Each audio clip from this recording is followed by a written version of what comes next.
First of all, I guess congratulations, Luke, on being the winner of the Cambridge Computer Lab Ring Better Future Award for 2020.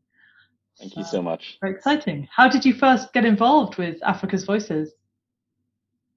Yeah, I first got involved with Africa's Voices actually through my Part 2 project at the lab of all things. So in my Part 2 project was in building tools that allowed people, particularly not professional computer scientists, to write regular expressions by inference, essentially. So providing a series of examples and allowing them to say, I want these things to be matched and these things not to be matched. At the time, it's an interesting kind of research problem in end user programming. But then Africa's Voices were trying to work out how to understand a large amount of open text data in languages that don't really have a lot of research in natural language processing. And so they were having to build these pattern libraries themselves. And it looked like it might be a really interesting kind of opportunity to deploy a Part 2 project, 5, 6 years after it was done. So yeah, they came to the lab via Ellen Blackwell, and that started a conversation that eventually led to me seeing that there were other opportunities there for deploying technology to make a difference. Brilliant. So tell us a bit about Africa's Voices. Sure. So, Africa's Voices Foundation is it's a nonprofit organization that was spun out of the Center for Governance and Human Rights in Cambridge, and is now very predominantly based in Nairobi, working at the moment in Kenya and Somalia. And what we do is curate conversations about topics of interest to the citizens, primarily of East Africa at the moment. We do that by running radio shows on topics that are interesting to them, and people text in answers to questions, and they're just in free text, so they can say whatever they want.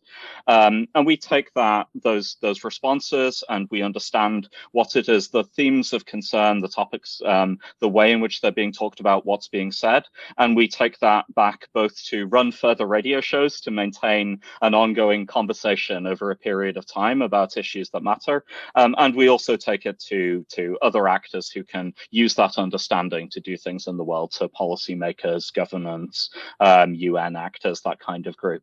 And so I guess all of this really depends on our ability to build systems that allow humans to understand a lot of free text at scale, kind of rapidly enough to maintain the conversation, and with a precision that's useful for analysis for making significant decisions on the basis of.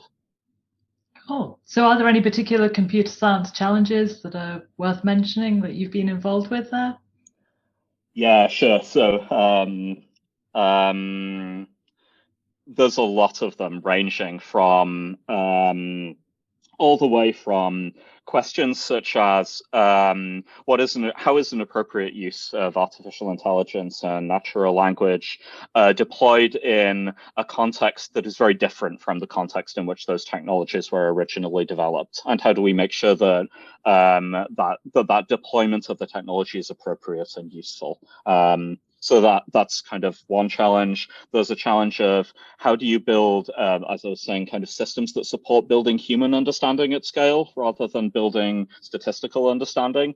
And so how do we get those two to work together?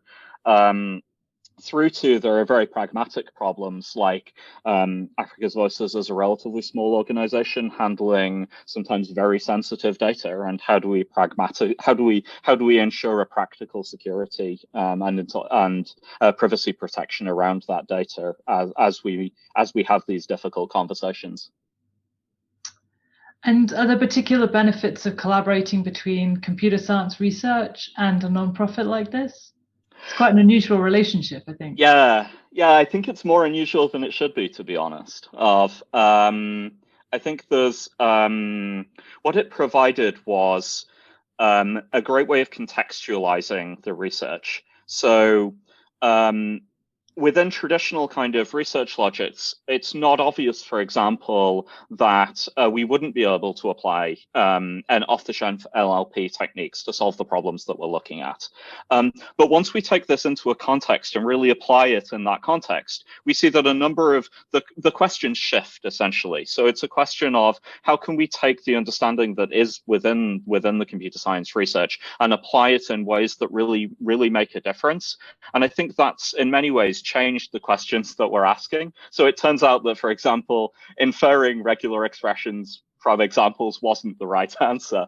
But it wasn't going to be obvious that that wasn't the right answer until we actually looked at the real detailed specifics and let the context talk to us. So I think that informs just better research through building better research questions. But also simultaneously, there's a flip side to that, which is that when I joined Africa's Voices, there'd already been a lot of really fantastic work done on developing a methodology and on developing the research and understanding and developing what mattered in the domain. But it was really limited by their understanding of what technology options were available to them. And particularly as soon as we moved away from off-the-shelf technology to anything that was custom built, custom designed for the purpose, that isn't really something that they had the experience in-house for thinking through. And so you get this kind of bidirectional interchange of you get better research through having better questions and having real contextualized research. And simultaneously, the organization has access to a way of thinking about the world that can come from rethinking fundamental representations of data within computers, not simply kind of applying tools that really have commercial logics embedded within them, that are all they really knew about or had access to. So I think it really is a mutually beneficial arrangement. Cool. And do you have any tips for computer science researchers who might be thinking about getting involved in similar projects or looking for opportunities to do something like this? Yeah, that's interesting. So there's a lot of opportunities around Cambridge, right? Increasingly, there's a lot of groups around like Cambridge Africa who have a really strong understanding of kind of what matters, essentially. And I think the primary advice I have would be listen to what the other people are saying matters as a thing to do in the world, and then work out how to use technology to do that. So let other people frame the agenda and bring to that agenda all of the kind of technical expertise and understanding. And I think approached like that, it's a really exciting opportunity space to do new work in at the moment. Brilliant. Well, thank you, Luke, and congratulations again on the award. Thanks so much. Really appreciate it. I'm delighted to present the Cambridge Computer Lab Ring Better Future Award for 2020 to Luke Church for his work with Africa's Voices Foundation.